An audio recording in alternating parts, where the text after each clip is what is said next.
সামান্য পরিমাণ হলুদ আর লবণ দিয়ে ভালো করে ভেজে নেব।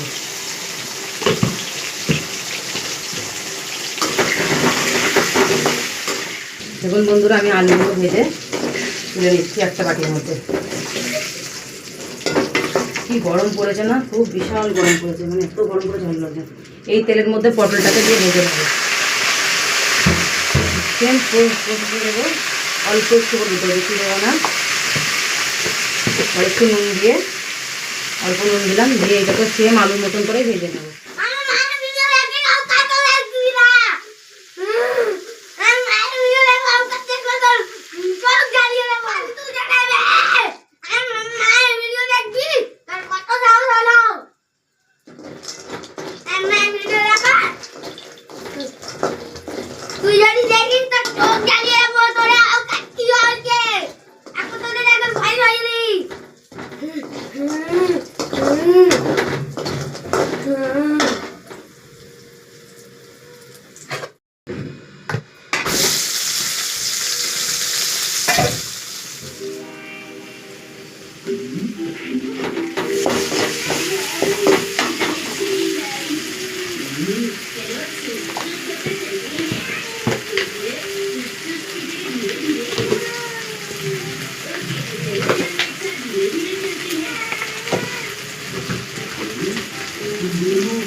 আসলে 10-15 মিনিট মধ্যে